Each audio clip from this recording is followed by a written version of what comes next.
তো বিষয়টা হচ্ছে দেব এবং শুভশ্রীকে নিয়ে যেন কন্ট্রোভার্সিটা ছাড়ছেই না।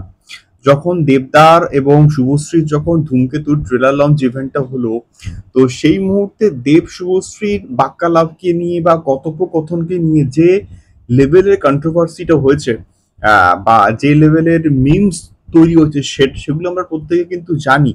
এবং এটা বিশেষ করে মার্কেটিং স্ট্র্যাটেজি কিন্তু ছিল, এবং দেবদা বস এই মার্কেটিং স্ট্র্যাটেজি হেভি এখন বোঝে। মানে কিভাবে সিনেমার হাইপটাকে বাড়াতে হবে, কিভাবে সিনেমার প্রমোশনটা করতে হবে, সেটা বস দেবদার কাছ থেকে তো অবভিয়াসলি শিখতে হবে।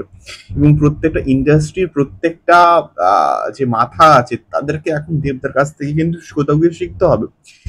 তো এই যে কন্ট্রোভার্সিটা হয়েছে, এই যে ট্রোলিংটা হয়েছে, তো রিসেন্টলি প্রসেনজিৎ বাবু, আমাদের মিস্টার ইন্ডাস্ট্রি, তাকে যখন এই জাস্ট আজকেই মোটামুটি ভাইরাল হয়েছে এই পার্টিকুলার ভিডিওটা, এবং মিডিয়ারা না জাস্ট ঝোঁকে বসে আছে যে কখন একটা তারা বাইট পাবে এবং সেটাকে নিয়ে একটা কন্ট্রোভার্সি করবে। তো মিডিয়াটাও হচ্ছে এই লেভেলের মানে কাণ্ড কারখানাগুলো কিন্তু করে থাকে।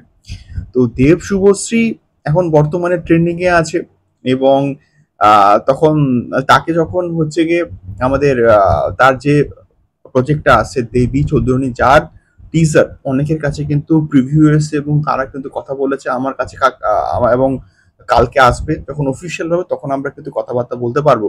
বাট স্টিল দেবী চৌধুরানী পুজোয় আসছে, খুব ভালো কথা। এবং তাকে যখন দেব এবং শুভশ্রীকে নিয়ে প্রশ্ন করা হয় তখন সে এমন একটা রিপ্লাই দিয়েছে যেটাকে বিকৃতভাবে কিন্তু একটা কন্ট্রোভার্সিতে পরিণত করা হয়েছে। বলেছে এই রে চল চল। তো এই বিষয়টাকে নিয়ে কন্ট্রোভার্সি করার কি কিছু জিনিস রয়েছে?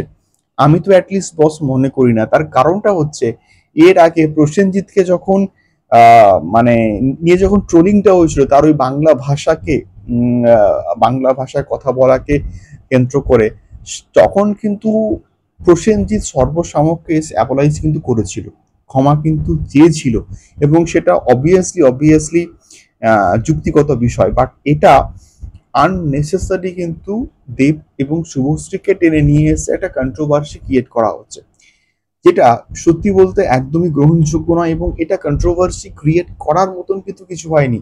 এটা প্রসেনজিৎ বাবু কিন্তু তার নিজের মজার ছলে কিন্তু জানিয়েছেন। এটা সত্যি বলতে এটাকে মজার ছলে নিতে হবে, এবং অনেকে বিনোদন চায় না, অনেকে খবর চায়, মানে বিকৃতি করে অনেকে খবর তৈরি করে।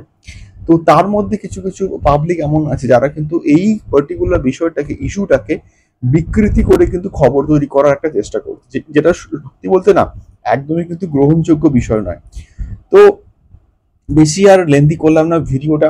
ধূমকেতু ভালো হোক এবং দেব শুভশ্রীর একটা আরো একবার বিরাট বড় মাস কামব্যাক হোক, এবং 30 কোটি পেরিয়ে যাক, এবং 30 কোটি পেরিয়ে গেলে দেব শুভশ্রী যাতে করে আরো একবার ফিরে আসে বড় পর্দায়, সেটা আমরা কিন্তু চাইবো। তোমাদের কি মতামত অবশ্যই এই বিষয়টাকে নিয়ে জানিও কমেন্ট বক্সে কমেন্ট করে। দেখা হচ্ছে পরবর্তী ভিডিওতে। টাটা।